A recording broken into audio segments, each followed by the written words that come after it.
All right, students. Enjoy my new background. It's kind of research methods focused. I think it's actually really nice for today about with regards to developing ideas for research in psychology. It has to do with people and thoughts and connecting. And if you've been in any of my meetings the last couple weeks, and about half of us have been. First of all, I think you're finding those really helpful to the revision and your score and on the revision. I think for those of you who can make it, you should definitely make a point of making it into that classroom session. It will help you. For those of you who can't, you're going to have to find your help on the side somehow because we are about to get more complicated. Okay. If this chapter didn't make your brain hurt just a little bit, next chapter will. So, for most of us anyway, and I've taught this class a lot of times, and I know I can predict how this will go for students. So, anyway, just make sure that you're utilizing all the help. If you have questions about how the class works, please do ask them on Ask Questions here. This is chapter 3, developing research. So we went through, I'm just looking at chapter 1 is kind of the basics about scientific thinking, science as a way of knowing. Chapter 2, ethics, because that has to do with research at every step of the way. It's important historically to what we've done in the past, which was unethical in some cases, and then how we actually do studies now with human participants, animal participants as well, but we'll talk about humans in this course. So developing ideas for research. I've talked to a lot of you who've come into my office hours or into the classroom session. I've talked to you about the creative process in research. It's really it's so interesting to me to think about the fact that something that is so science-based, so mathematical, so quantitative in many cases, and in this course, that's what you're going to come to understand about psychological methodology of research. And yet, within those boundaries, there is all this creativity. There's all this creativity, how you ask the question, designing a study. How are we going to do this? How do we do this in the most ethical way? How do we do this in the most cost efficient way? How do we do this in the most beneficial way? How do we do this in the most applicable way for people's lives? So there's all these things, but like from the basics of what should we study here? And then when you do a study, what do I study next? I just interviewed on my podcast one of the leading, she is the most cited female psychologist in introductory psychology textbooks in history. So her name is Elizabeth Loftus. She's probably close to 70, maybe. She's at UC Irvine. I just talked to her about all her research on memory. That's her area. Now, this is interesting. Usually psychologists will start in on an area that that is interesting to them, probably early career, and then they start to become kind of expert at studying that area, and they ask questions, but it's not like they're asking questions like, this week it's about memory, and then next year I'm going to be working on human development, and then the next year I'm going to be working on motivation, and the next, and so on and so forth. It's not like we're jumping around to different, most psychologists kind of pick a lane and become experts in that. So she talked to me about how memory became something that she became interested in, maybe even postgraduate school or something like that. Maybe just at the end of her PhD program or something like that. And then it turned out into all this, a huge career. So usually we ask one question about something and we get an answer, and then it, like, a question begets another question, begets another question. And that is the fun of psychological science. And as you go along, you become an expert at it. Okay.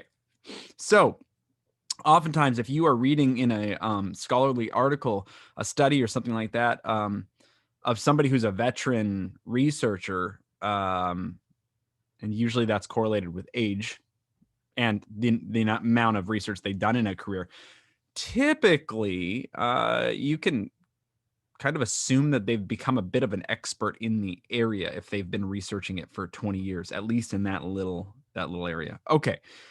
So I think the best way to do this is to maybe talk instead of doing kind of a straight lecture from the book or something like that, because you've already read the book. Let me talk through the questions, give you some hints, and then when you come and join me on Wednesday, bring in your questions. That's how we've been doing it. So we'll share answers. We'll talk about what a good answer looks like. I'll give you some more specifics, but let me just run through some of the questions here, some of the big topics in this chapter, and then you can get into your Flipgrid videos and your revisions. Okay, so advantages and disadvantages of research that is completed inside and outside of the laboratory. Part of this class is really understanding what the question is asking, because when I get in there, I'm going to be very, very specific. This is asking 4 different things.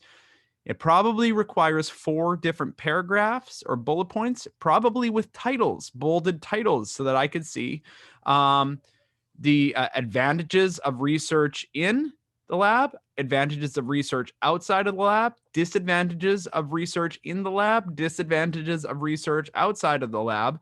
You could put it in a grid. You could just do it anyway. It's got to be really clear. If you've pushed it all into one paragraph, or it's unclear where this part ends and this part begins, that is not good. All right, so that's pretty straightforward. Pilot studies. Okay, here's one that we are going to be using all quarter long. Pilot studies. Pilot studies are done so that you don't have to invest all of your resources as a researcher, because they're almost always limited, right? So even if you get a grant from some place to maybe get a $10,000 grant to run a research study or something, or it's in your budget at the institution you're running research at, and they give you this money. Well, you don't want to run that without testing it and making sure it was a good idea first. So now you get together with all of your kind of research partners, research assistants. You talk through, what do we want to study? Okay, well, we want to study, I don't know, whether VR is VR violence is more severe than just regular video game violence. I don't know, like putting on a VR headset or something like that. Okay, so you set up this whole elaborate study. You got all this technology. You got to buy this equipment. You're going to do all this. You got all your budget set out. But first, in a pilot study, you want to know, is there any major problem that we didn't foresee? And you just don't know until you start it, whether there are some things that are going to be problematic. And so you do a small study, you just pilot, and then you interview the people who were participants, and you ask them questions about, what do you think about this? What do you think about that? Did the deception work? Were there any confounds? Like, so were there any variables that were introduced that you didn't foresee would be a problem, but they were, and so you didn't get the answers that you wanted in the end? We'll talk more about confounds, but we need that pilot study. Small investment up front. We get a lot of information back from participants about it. You'll want to give an example of a study that you come up with where you would propose a pilot. Because remember, you always want to give me examples, even when I'm not asking for it in the question. Always provide an example, a unique one. Manipulation check. Independent variables are a manipulation. So if I want to know, do students study better with a textbook when they are asked to read a traditional textbook, or do they study better? Sorry, let me ask that again. Do they learn better from a traditional textbook when they're just reading, or do they learn better from watching videos of experts talking about things? Okay, so that is an independent variable of how students learn the material. And the manipulation is they get this thing or that thing. So the manipulation check is important. In this case, the manipulation check might be like, are the differences big enough between the groups? So if you just had somebody on a video reading the textbook, that might not be enough of a manipulation difference to see a difference between the two groups. Let's see, what else? If you had some people who weren't good with technology, and so they had trouble using the links and stuff that you sent. That would be kind of an error in the manipulation check. The manipulation, it needs to be it needs to be different enough that it's worth measuring. Okay, so there's some good examples in the textbook. Again, give me a unique example.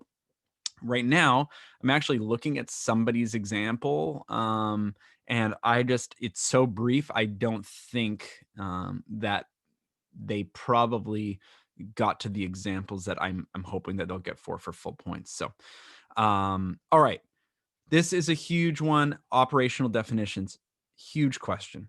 We're going to hit it again and again and again. This is a skill that once you get points for it. I don't know, 8 times, 10 times over the course of the quarter. And if you don't get it, you will lose points those 10 times throughout the quarter.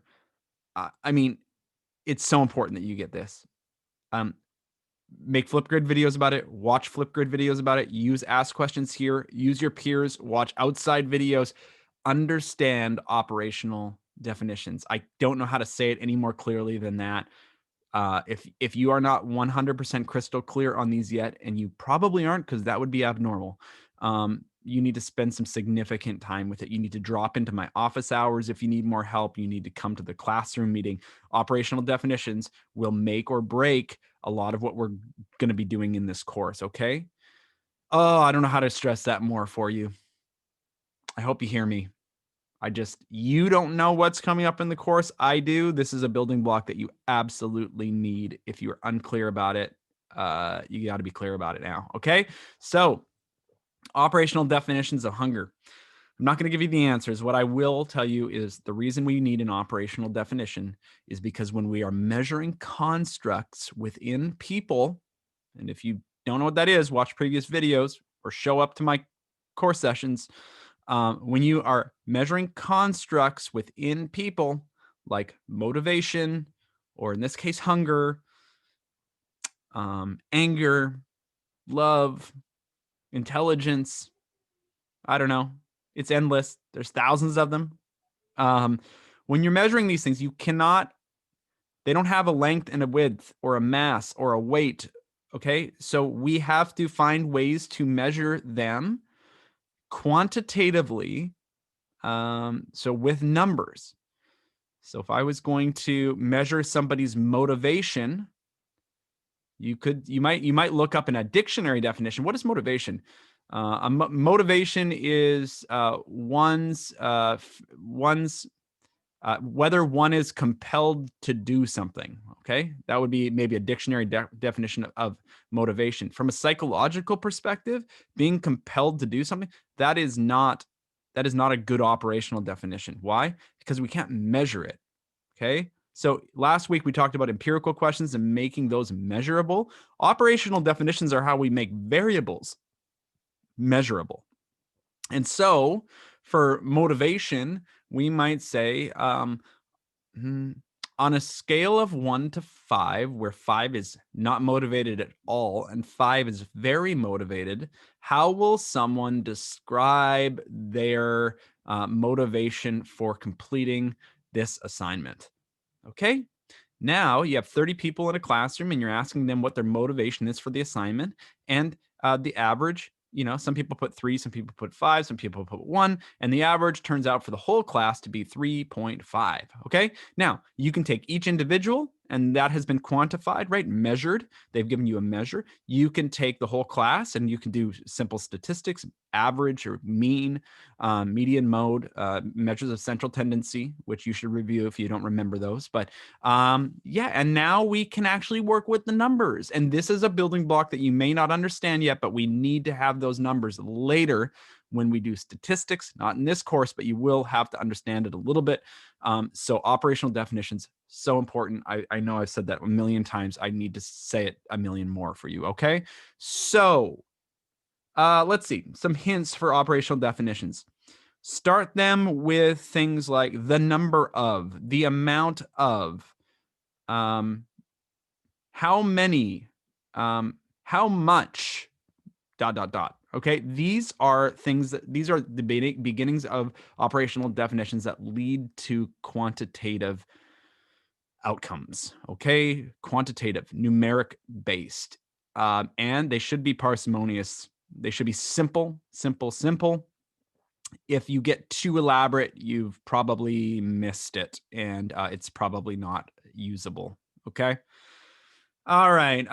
We get into this chapter about kind of what is a psychological theory? What is it used for? I think what you need to pick up here is that theories are always in the works. As strong as a theory is, and we never say a theory is proven or disproven or something like that, but as strong as it is, what makes it strong is lots of research studies saying, yep, that's our finding. Yep, that's our finding. We support that theory. We support that theory. And if you have three, okay, that's kind of interesting. If you have 300 studies that support the theory, now we are moving closer to understanding how this works. Okay, but see, with science, psychological science, we never claim, oh, this is the way it is. We say there is support for this. This indicates this.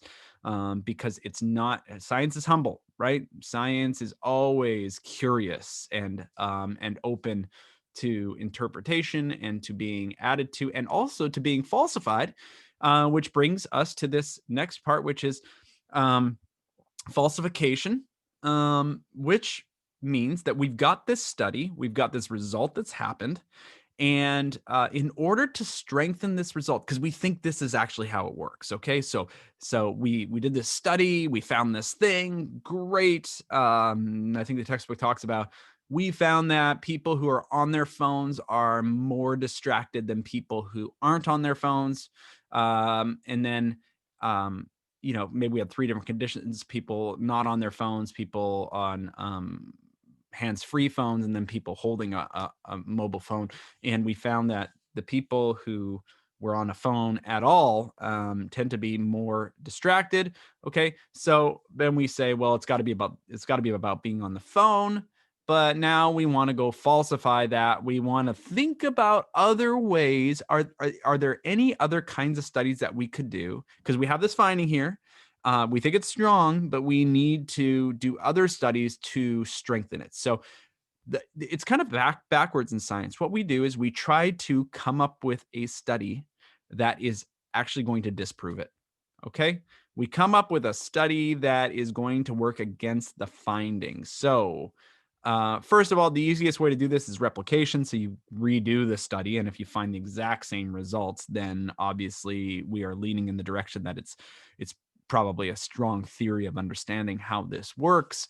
But we also try to falsify it by coming at it from different angles. So if you did that study in America with the cell phones, now let's go ahead and let's go cross-cultural. Let's go over to Asia somewhere and do the same study over there and try to disprove it there. Okay, so we're going to falsify it by doing it with another group of people. So we're trying to think about what are all the ways where this might not work, and then we do that.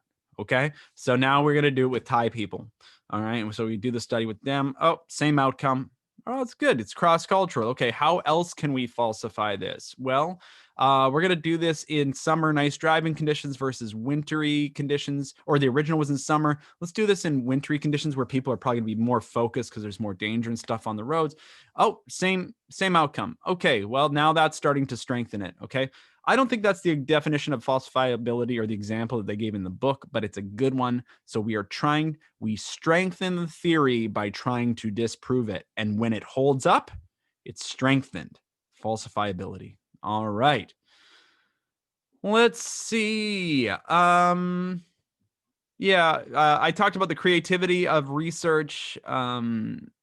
And that there are logical next steps. We talked about Elizabeth Loftus, finding one thing and then thinking, well, if that's true, then let's test this next thing. And if that's true, let's test this next thing. And then as you move along, you get to know more about memory or whatever that construct is that we are studying. And so you want to give examples in the application questions for those next step studies. Okay. All right. And make sure that they're simple and labeled as much as possible. I'm your audience. You want to make sure that you're saying, hey, Garth, I get this. I'm going to organize this and present it in such a way that it is clear. One of the things that I'm seeing in some people's work is that you are writing all your answers in one huge paragraph. That is not going to work for you in this class. This is not an English class. This is not a writing class, even though I do have a word count minimum. You need to figure out how to bottom line things for me. Use bold, use bullet points, direct my attention where you wanted to go in a question. Hey, Garth, I get this. I get this. I want to show you this, this, and this. These are my strong points. And that's what I'm looking for. Okay. All right. Cognitive dissonance and sense of direction and self-esteem. These are operational definitions. Let me just say one thing. Cognitive dissonance is hard for students to understand. So you're going to want to go back to your Psych 100 course and think through that, or you could Google or whatever, but really understand it before you try to make an operational definition. Because what you're trying to do in this case is create a situation where you're going to make people cognitively conflicted. And what cognitive dissonance is actually an emotional reaction. It's an unpleasant emotional reaction. Okay. So because of being pulled in two different directions. Okay. Sense of direction. This is the way I read it is kind of physically like knowing like north from south or something like that. Okay. But some people have gone in a different direction, which is like sense of direction in life. Let's go for the directionality of sense of direction, literally. Can you point to north? Those kinds of things. Okay. And then self-esteem is the last one. Self-esteem is pretty straightforward. How are you going to operationally define it? Because we could all talk about self-esteem. Well, it's how you feel good about yourself. You feel confident about yourself. Yeah, but quantify it. Okay. Operational definitions. And then if you need any pointers on 3.5, I have addressed that on Ask Questions Here because people put some really great questions together there. So, all right, folks, I'm going to leave it there. I will see you on Wednesday, and have a great end of your weekend. All right, bye.